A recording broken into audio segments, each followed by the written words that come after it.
for the presidency? Well, being a businessman has been a great experience for me. I've loved it. I've always loved business. I've always been good at building things, and I've always been very successful at making money. I'd buy things that would fail, that would be failures, and I'd turn them around and try and get them for the right price, and then I'd turn them around and make them successful.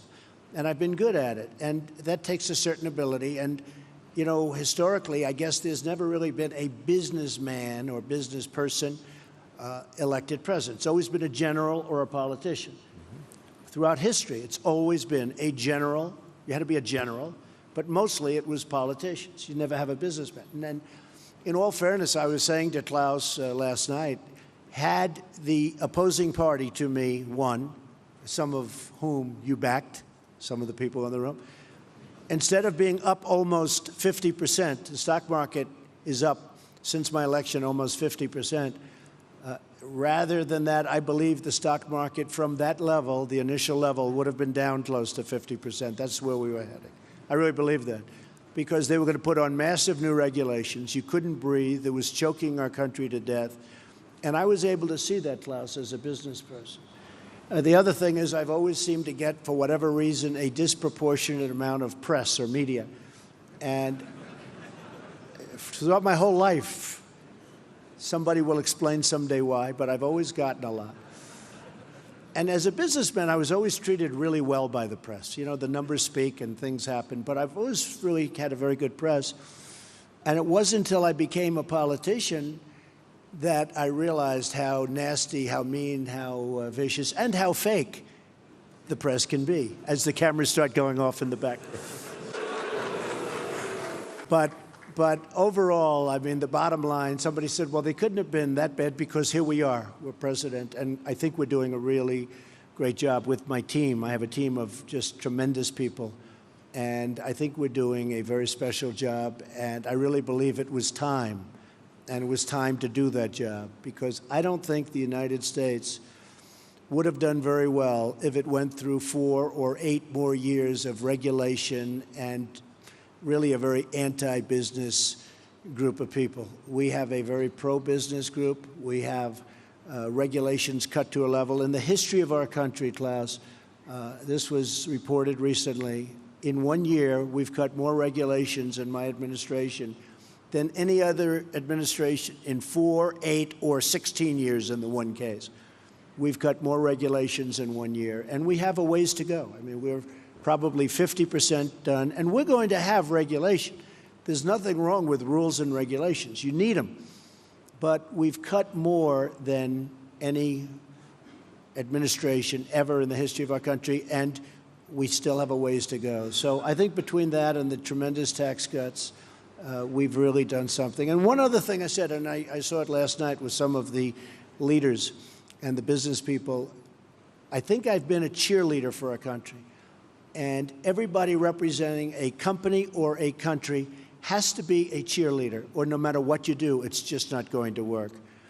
And the reason I'm a cheerleader is because it's easy, because I love our country, and I think we're just doing really well. And we look forward to seeing you in America, special place, and where you are is a special place also. Thank you all very much. I appreciate it. Why is the tax reform, why has it been of such a high priority for your administration? The tax reform was a dream of a lot of people over many years, but they weren't able to get it done. Many people tried. And Ronald Reagan was really the last to make a meaningful cut and reform, and ours is cutting and reforming. We emphasize cut, but the reform is probably almost as important. We've wanted to do it. It is very tough politically to do it. Hard to believe that would be, but it is very, very tough. That's why it hasn't been done in close to 40 years. And once we got it going, it was going. And the big, and I wouldn't say a total surprise, but one of the big things that happened and took place is AT&T and some others came out very early and they said they were going to pay thousands and thousands of dollars to people that work for their companies. And you have 300,000, 400,000, 500,000 people working for these companies. And all of a sudden, it became like a big waterfall, a big, beautiful waterfall, where so many companies are doing it. And even today, they just announced many more. But every day, they announce more and more. And now it's a fight for who's going to give the most. It started at 1,000. Now we have them up to 3,000. This is something that we didn't anticipate. Oftentimes in business, things happen that you don't anticipate. Usually that's a bad thing, but this was a good thing. This came out of nowhere. Nobody ever thought of this as a possibility even. It wasn't in the equation. We waited, we said, wait till February 1st when the checks start coming in, and people, Klaus, have a lot more money in their paycheck, because it's not just a little money. There's a lot of money for people making a living doing whatever they may be doing. And we really thought February 1st it was going to kick in and everybody was going to be, well, we haven't even gotten there yet. And it's kicked in. And it's had an incredible impact on the stock market and the stock prices. We've set 84 records since my election, record stock market prices, meaning we hit new highs 84 different times out of a one-year period. And that's a great thing. And in all fairness, that was done before we passed the tax cuts and tax reform. So what happened is really something special. Then, as you know, and as I just said, Apple came in with $350 billion. And I tell you, I spoke with Tim Cook. I said, Tim, I will never consider this whole great run that we've made complete until you start building plants in the U.S. And I will tell you, this moved up very substantially. But when I heard 350, I thought they were talking $350 million. And by the way, that's a nice sized plant. Not the greatest, but not bad. And they said, no, sir, it's $350 billion. I said, that is something. Well, we have tremendous amounts of money, including my newfound friends from last night, great companies. They're all investing. When one of the gentlemen said he's putting in $2 billion because of the tax cuts, I said to myself, wow, he's actually the cheap one in the group, because they're putting in massive numbers of billions of dollars. So I think you have a brand new United States. You have a United States where people from all over the world are looking to come in and invest, and there's just nothing like what's happening.